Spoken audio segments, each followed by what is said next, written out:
Hello friends, Nikhil నటిస్తున్న వేరే level office reloaded version 13వ ఎపిసోడ్ అయితే ఈ వారం రిలీజ్ అవ్వడం జరిగింది. ఆ ఎపిసోడ్ చూసిన నాకు నిఖిల్ కేంద్ర అబ్బా రియల్ లైఫ్లో కాదు రియల్ లైఫ్లో కూడా ఇలానే జరుగుతుంది అనేది అనిపించింది. మరి 13వ ఎపిసోడ్ చూసిన తర్వాత మీకేమనిపించిందో కింద కామెంట్ సెక్షన్లో కామెంట్ చేయండి. సరే, అలా ఎందుకు అనిపించింది, అలాగే 13వ ఎపిసోడ్ రివ్యూ అంటే ఆ ఎపిసోడ్లో ఏముంది అనే దాని గురించి మనం ఈ వీడియోలో మాట్లాడుకుందాం.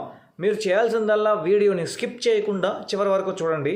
సరే, ఇక మనం లేట్ చేయకుండా 13వ ఎపిసోడ్ రివ్యూలోకి వెళ్తే ఇక స్టార్టింగే డేటా గురించి. లాస్ట్ ఎపిసోడ్లో ఆ డేటా డిలీట్ చేసింది కదా హరిణి, ఆ డేటాని మళ్ళీ రికవర్ చేయాలి. సో దానికి ఆది హెల్ప్ తీసుకొని ఆ డేటాని అయితే మళ్ళీ బ్యాక్ తీసుకొచ్చిన తర్వాత దానికి పీపీటీ ప్రిపేర్ చేస్తాడు. ఈ టైంలో ఏమవుతుందా అంటే ఒక టీంని ఫామ్ చేస్తాడు. దేనికోసం? ప్రెజెంటేషన్ కోసం. ఎలాగో బ్రాంచ్ హెడ్ కావాలి కదా. ఆల్రెడీ అఖిల్ ఒక టీంని ఫామ్ చేశాడు, అలాగే నిఖిల్ కూడా ఇక్కడ ఒక టీంని అయితే ఫామ్ చేశాడు. ఏంటి? ఈ ఇష్యూ వల్ల. ఇక నిఖిల్ ఎవరెవరిని ఫామ్ చేశాడు? లీనాని అలాగే రమ్య, వీళ్ళిద్దరూ నిఖిల్ టీంలో జాయిన్ అవుతారు. ఇంకా దాని తర్వాత ఆది వచ్చి నిఖిల్కి హెల్ప్ చేస్తాడు.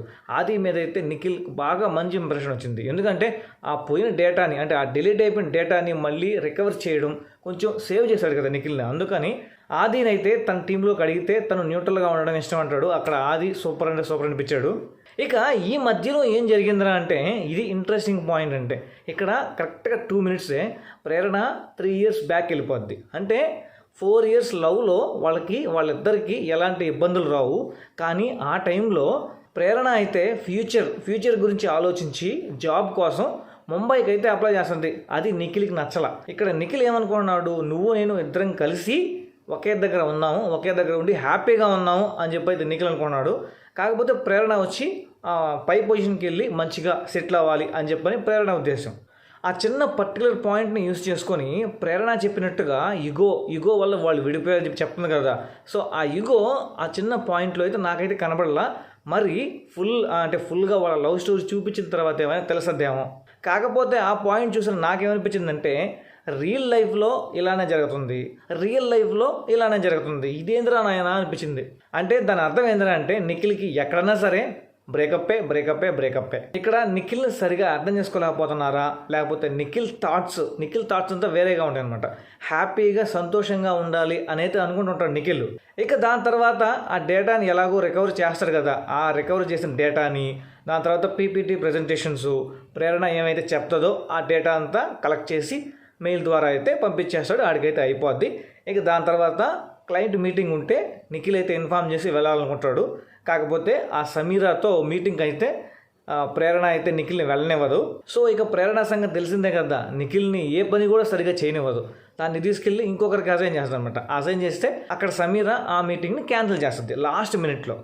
ఇక ఫైనల్గా నిఖిల్కి ప్రేరణకి మధ్య ఒక చిన్న వార్ అయితే జరగద్ది. అదేనండి, ఈర్ష్య అలాగే ఇగో, ఈ 2 పాయింట్స్ మీద వాళ్ళిద్దరికి వార్ అయితే జరగద్ది.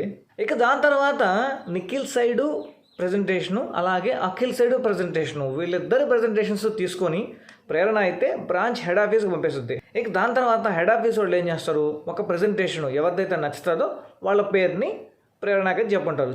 ఇక ప్రేరణ వచ్చి అందరి ముందు బ్రాంచ్ హెడ్ ఎవరు అనేది అనౌన్స్ చేసే ముందు నిషా అయితే రిజైన్ చేస్తుంది. సో ఆ పాయింట్ని అయితే అందరికీ చెప్తుంది. చెప్పిన తర్వాత ప్రతి ఒక్కరు అయితే షాక్లో వెళ్తారు. ఇక సరే, అందరూ షాక్ అయిపోయారు. షాక్ అయిపోయిన తర్వాత ఇక ప్రేరణ ఏం చేయాలి, బ్రాంచ్ హెడ్ ఎవరనేది అనౌన్స్ చేయాలి. అనౌన్స్ చేసే ముందు CEO శ్రీధర్ నుంచి కాల్ వస్తుంది. అంటే ఇక్కడ కాల్ ఎందుకు వచ్చిందిరా అంటే నెక్స్ట్ ఎపిసోడ్లో బ్రాంచ్ హెడ్ ఎవరనేది అనౌన్స్ చేస్తారు. అయితే ఇక్కడ CEO శ్రీధర్ ప్రేరణకి కాల్ చేసి ఏం చెప్పాడు, నేను అనుకోవడం ఏంద్రా అంటే అఖిల్ని సెలెక్ట్ చేయాలి అని చెప్పి ప్రేరణ అనుకోని ఉంటుంది. కాకపోతే ఇక్కడ CEO శ్రీధర్ నిఖిల్ పేరు చెప్పుంటాడేమో అని నేను అనుకుంటున్నా. కాకపోతే ఇక్కడ ఇంకొక పాయింట్ ఏంద్రా అంటే నిషా కూడా ఎలాగో రిజైన్ చేసింది కాబట్టి 2 బ్రాంచ్లకి 2 హెడ్స్ని పెట్టచ్చు. అంటే నిఖిల్ ఒక బ్రాంచ్కి హెడ్, అఖిల్ ఇంకొక బ్రాంచ్కి హెడ్, అలా అయినా జరగచ్చు.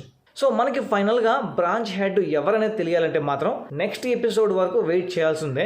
సో అది మ్యాటరు. ఇక ఈ ఎపిసోడ్ చూసిన తర్వాత మీకేమనిపించిందో కింద అయితే కామెంట్ సెక్షన్లో కామెంట్ చేయండి.